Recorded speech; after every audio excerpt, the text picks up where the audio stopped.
Okay, so as you can see, everything is finally off the truck and in the garage. Took a little bit of effort with 2 to 3 people to get it in, required multiple tries with a cherry picker, another jack as well. It just depends on what your install company has available. If they had a portable forklift, it's going to be a lot more simple to bring it in exactly where you want it. And that's going to depend. So there's actually two big packages. One of them is going to be a large wooden box. That box is already gone because mine was a little bit broken in transit.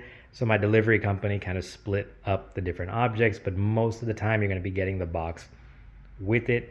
Inside that box, you're going to find the main control unit, a couple of those nuts in the corner there, and as you can see, a couple of other odds and ends and accessories. So, as we see on the pallet here, two big cardboard boxes. It's covering the bulk of the lift here, and this should be the front of the lift, what we're seeing right here, and a couple boxes with some parts. So first things first, we're going to take everything apart, kind of open it all up. And honestly, it's pretty amazing that these plastic straps can really just hold a 1,000-pound lift to the pallet like that. So we're going to try to get all the straps off, get these boxes unboxed, get everything out so we can take an inventory with the manual that we have. So, okay, it took a little bit, but we got everything unboxed now, all right? So what's in the two main boxes there is basically the ramps, as you can see. These will go on either side, front and back of the main lifts, allow you to get on. These are the guardrails. They're gonna go on the sides, left and right, to kind of give the lift some room. These are the wheels that we're going to attach. That's what makes these scissor lifts really good. You can use them with this handle dolly right here in order to basically just kind of prop them up and move them wherever you'd like. And of course, once we get this off the pallet, I can actually show that. Here, we've got some rubber blocks and the main control unit. So I'm going to go ahead and double check this with the factory's inventory list and see if we're missing anything. So easy peasy, just got all the stuff out. I had to check it with the manual right here. Typically it should come with a manual. Mine didn't for some reason, but they're all available online on the website, so it was really easy to print out. The only thing I'm missing is one of these rubber blocks that are going to be used to support the vehicle on the jack stands when it goes up. Other than that, everything was there. Of course, reading through the instruction manual, one of the things that caught me a little off guard was the fact that I didn't have an external power plug. This came with these. So we'll see what we have to do about that. This is the 220 volt unit.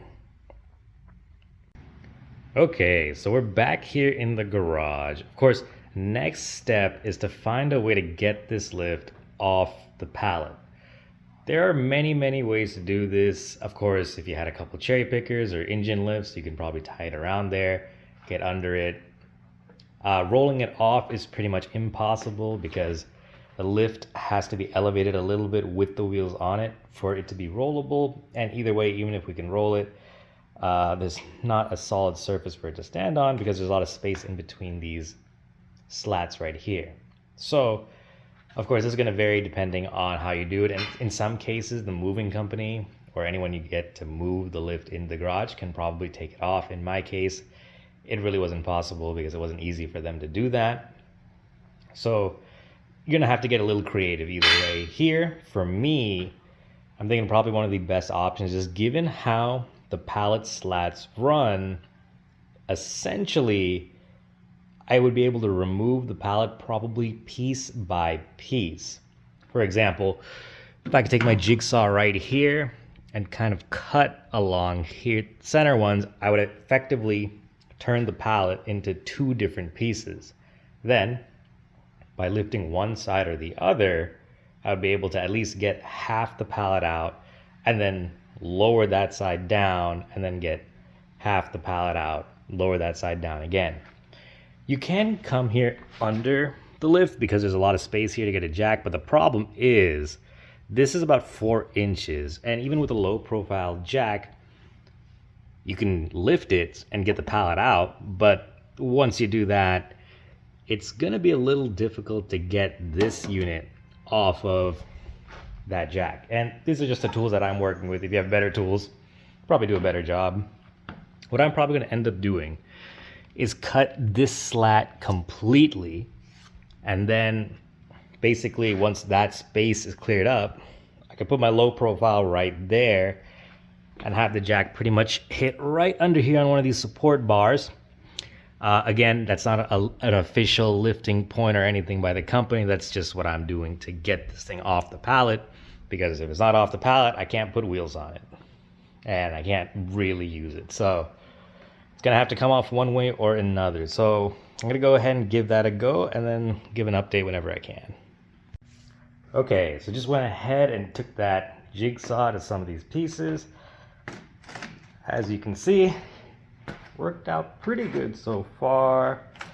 Cuts are clean. This is a really low TPI blade. But it looks like these pallets have some issues. For example, like getting from here to here, as soon as it hit this end from both ways, basically there was just something in the wood that wouldn't go. So I had to try an alternative cut to the side, which worked out well. I mean, that's just how it's gonna be. If you have a little bit of a stronger saw, it'll probably be a lot easier. This section cut out really cleanly, so I'm going to try to place the jack here and try to see if we can lift these up, because there's really no way to cut this end pieces on either side without kind of having it up. And then even when it's up, these pieces took some pretty heavy damage in the move, so they're just in layers and layers, so hopefully the jigsaw can eat through them, but we'll see. Well, it was a good idea in theory, but getting the jack in there, it squeezes by, but unfortunately just a little too short to catch onto that edge right there. So back to the drawing board. Let's see what I can come up with. Well, the adventure to get this thing off the pallet continues. Got an engine stand here. Problem is, if you get both of the legs on, it's hard to get close enough to get a good grasp on a good contact point. So if you take one of the legs off, the issue is you can get close enough to get a good grasp on that side, and the jack would lift that side. But the thing is too off balance, and even by trying to support it and keep it, basically as soon as the force comes in, it's gonna just tip over. So back to the drawing board here. I guess 4 years of engineering school doesn't get you very far. Okay, try it again, put the legs on, try a slightly different setup, try to hook it to one of the portholes here. Unfortunately, this piece is attached to the top part of the lift, not the whole lift. So once you start cranking on this, unfortunately, it lifts good, but it only brings up the top half of the lift with it, not the bottom half, unfortunately. So back to the drawing board. Okay, so construction continues. What I've done now is basically crane's fully assembled, and I've cut away, using good old reciprocating saw over there, a lot more of the wood front and back. This is just going to allow this crane to get in there easier in order to actually grab onto the orange part and yank up.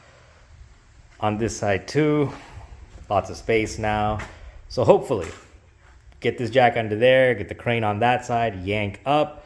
All the plywood for the pallet is now separated. We should be able to just pull out this stretch of wood, and then easy peasy, wash and repeat on the same side. Ideally, we get the wood out, get it cut up in the garbage can, lift will finally be on the floor. I mean, some people might ask, why not use 2 jacks on either side? The issue is these platforms are pretty low to the ground. So the jack, even at the lowest position, is a lot higher up than that lifting level.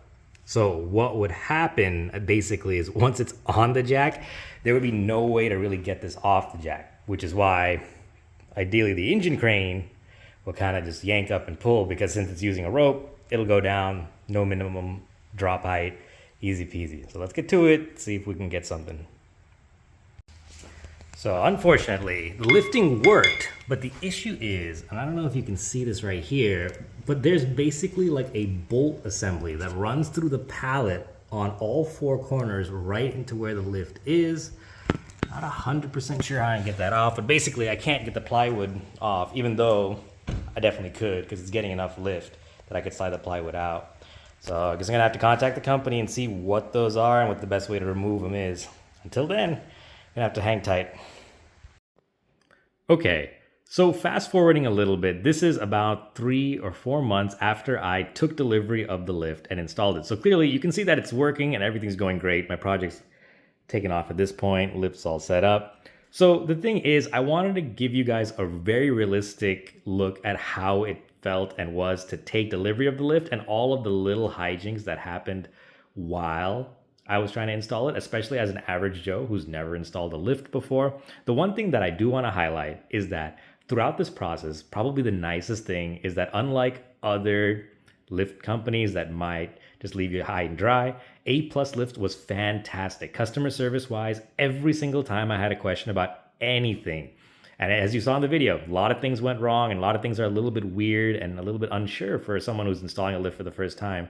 The company was fantastic. And that's why their banner's over there on my wall. So in terms of financial compensation, it was on heavy discount when it was for sale. And I got a $200 discount for doing some social media stuff. The lift I paid for almost entirely with cash. So it was about 2,200 and some change, and of course tax and some delivery fees. I can get into that a little bit later. But basically, I paid for the lift. They not paying me to say anything pretty much. It's just that the experience was really, really nice. And especially if you're an average Joe and you have no experience with these things whatsoever, it can be very, very confusing. And the experience was top notch. I've heard horror stories about other lift companies, especially some of the ones that are from China. I don't want to name them because then they're going to start complaining. But effectively, these type of mid-rise scissor lifts are super common online, and you see them all over eBay and all over other things. But it really just depends on who the person making them is and how they're backing up their product. And I've been using it for 3 or 4 months now, and it's going great. Single turbo build is up and running. So in the next couple videos, I want to show a little bit about how we got all the electrics running and how everything finally got set up. But that's the basics of what we're going to work with from here on out. One thing also to note is that this specific mid-rise scissor lift by APLUS Lifts, the SLMR66, has been discontinued because they are remanufacturing this unit to improve it and create some upgrades. So you won't be able to find the link on their website. If it updates, I'll try to put it in the video description. But for now, you can't actually buy this list as of the time of making this video and posting it. But I would stay tuned and I would email them because they're just really helpful and really upfront with their customers.